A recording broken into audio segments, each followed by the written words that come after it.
Hey guys, welcome back to the channel. Today we are sharing with you 5 things that MSC does right and 3 things that they do wrong.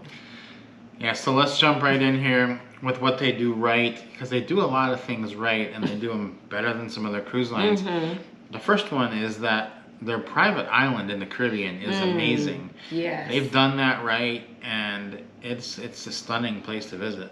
It really is. It's such an incredible experience. It has not just one beach area like a lot of the private islands for several of the cruise lines, but it has multiple beach areas all around the island, which is fantastic because it gives you, a lot of times when you get off and there's only one beach area to go, everyone is going there because there's nowhere else to go. So you're all piled up on this beach together, whereas on their private island, you can go to multiple beaches, so everybody is spread out among the island as opposed to just the beaches. And they also have like a shopping area and restaurant area, as well as the buffet that they bring onto the island that's complimentary as well. Yeah, and I found the beaches there to be beautiful.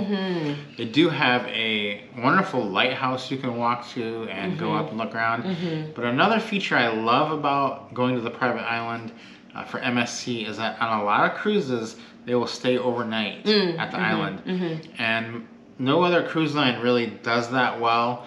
And I think MSC gets high marks for that because you're not rushed there at all. Right. If you get one that's going to stay overnight, you're gonna think that's just a great experience. Yeah, and they do have that great light show at night as well, coming from the lighthouse. So that's a really cool experience also. The second thing that MSC does really well is thermal suites. They are incredible. Some of the best we've ever been in, industry-wide, is on MSC. And they just do that right. They allot a lot of space. The pricing is good, and the features they've got in them are among the best. Yes, they do offer so many different features. One of the ones that I utilize a lot, I know that Rob thinks I'm crazy for using it, but it's the ice room or the snow room. I love that space. Yeah. That's my favorite. And a lot of the thermal suites do not offer something like that. Usually it's either just like a cold, bath, but the cold room is absolutely stunning. The one on the Seascape was incredible, and actually the one on the Meraviglia, that was amazing as well. So honestly, there's quite a few good different options for that out there. But the thermal suite that they have to offer and the options for it are incredible. Yeah, the thermal suites, and the pricing is really good too. Like we just did a 17-night cruise on the Seascape. We got it for $277 each for the week. That was good pricing. It's going to be a little more per day on a 7-night cruise, but still going to have really good pricing. Another thing I want to mention that they do right is that the ships are really beautiful. They're some of our favorite ships. And when you first get on an MSC ship, if it's one of their newer ones, then you're going to say to yourself, wow, how did I get this cruise so cheap? I stole this cruise, because you're going to think this is a great ship. They are. They're really, they feel very luxurious. They do those Swarovski steps with the Swarovski stones in there coming down. Those are incredible. You got to get a picture on those steps. I think you see people there all the time taking pictures because it's so beautiful, and it's usually in or near the atrium, and it just makes for a gorgeous experience all the way around. So definitely take advantage of the beauty of these ships. And then because the ships are so beautiful, you think you might not going to get a good price, but the pricing on MSC, they do that right. So they are consistently the cheapest cruise line. And if you're just sorting cruises by price, you're going to see MSC ships up and down the list. I think it's the cheapest cruise we ever went on. The Meraviglia, we paid $179 for per person. That was only 4 nights, but that's pretty inexpensive. It's still pretty inexpensive. So you're going to find, and it's probably maybe why you're looking at this is because you're seeing an MSC cruise and you see it's inexpensive. They are always inexpensive, and that's just good. They've got that right, and there's reasons for that, and probably you're going to find out those when we talk just a minute about the bad things that they do. But it is good pricing, and you really can't go wrong. You think to yourself, I'm only paying $500. how bad could it be? Right. Well, and in line with what you said earlier about the ships being beautiful, the cabins are actually also fantastic. So it isn't like they put all their effort into just the ship. The cabins are really nice. They're spacious, and they're equipped really well, and they're just comfortable. The bedding, the couches, everything is just really comfortable in the cabins on the MSC cruise ships. Yeah, they are. So that's a rundown of what they get right, and you may be wanting to rush off and book your cruise right now hearing about that. Yeah, but you're going to want to hear what they get wrong first, because a couple of them could be deal breakers for you, depending on what you like and don't like. Your tolerance level. So the first thing that they get wrong is the smoking policy.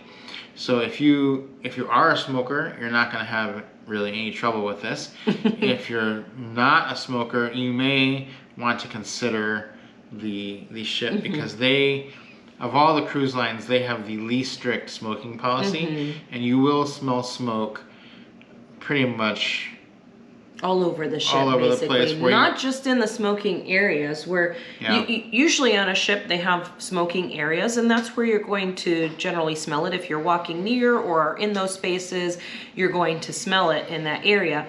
If you're not very keen on smelling it all the time, then MSC may not be the choice for you, because although they have their smoking no smoking policy, and they tell you about the safety issues and concerning with that, and they tell you what the ramifications are of a fine at the end of the day, but when it comes down to it, the enforcement of it is almost non-existent. Yeah, it is non-existent. And so we talked to several people, and we were in this camp ourselves, who on the last cruise, they had smokers who were next to them on their balcony, and a lady went and complained to the concierge service and said, "Look, there's someone smoking on the balcony next to me. Can you get them to stop?" And they basically told her, "We can't make them stop, even though it's against our policy to smoke on the balcony, so we'll have you move rooms if you want." So I thought that's basically just saying we don't care if you smoke.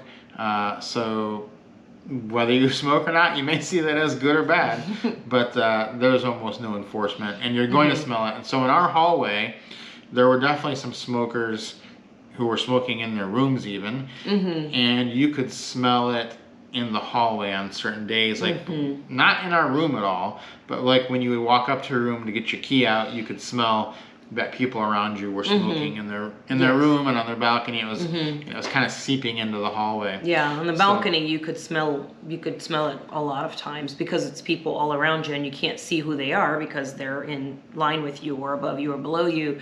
You can't see where it's coming from all the time also to even report it. So that's an issue. So if you get past that one, you're going to have to deal with then the food variety on MSC is quite a bit substandard from any other cruise line you're on. Now, it's inconsistent in that on some of the MSC ships we've been on, it's just been really bad. Food's been really bad.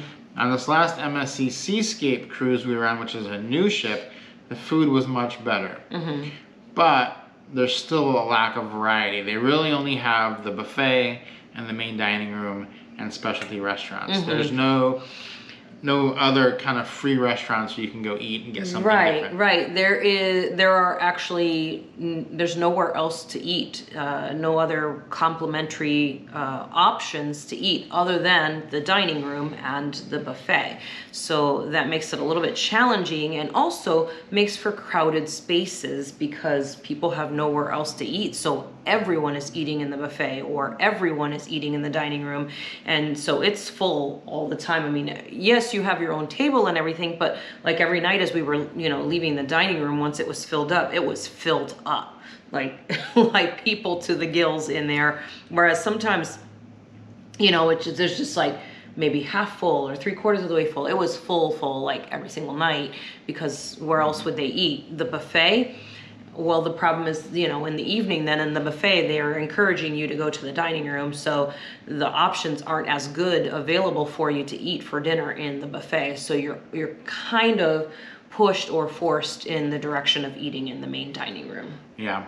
And then another thing they do wrong is just inconsistency across the brand. They're completely inconsistent. in their communication, in their policies, in their the service level. What they're letting you know. So you could get on a ship and it could be good, and you could get on another ship and it could be not nearly as good. Whereas most of the major brands, you pretty much know what you're getting when you get on a ship. They are just wildly inconsistent, and they do tend to cater to who they think is going to be the largest crowd of people on the ship, and that can make it inconsistent, because they could cater a cruise toward the European market, towards the American market, towards any market they think, and if it's not the market you're used to, it's going to be different than what you expected. Whereas if you get on an NCL or Carnival, you're going to get that same exact brand, that same exact consistency every single time. Yes. And with MSC, you're just really not sure what you're going to get. So those are the things that I think are the downfalls. For us, you know, we go back and forth on if those are deal breakers or not, because the price is so good.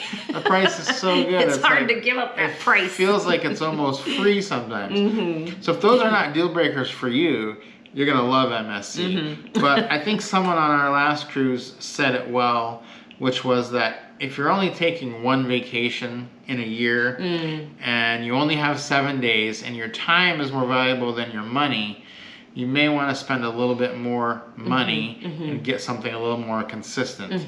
If your money is more valuable than your time, you got time off but you don't have a lot of money, then maybe MSC is the way to go. So depending on the person, that's kind of who they're catering to. Yeah. And it may be good for you, it may not. That's up for you to decide. And we have had both good and poor experiences on them. Yeah, for sure. Well, hopefully this helps you guys out as you're making your decision on if you want to travel with MSC. Guys, don't forget to subscribe to the channel, give us a like, and if you have any other questions about MSC, you can watch our other videos about MSC here on the channel, or you can leave us a comment down below. We'll see you next time.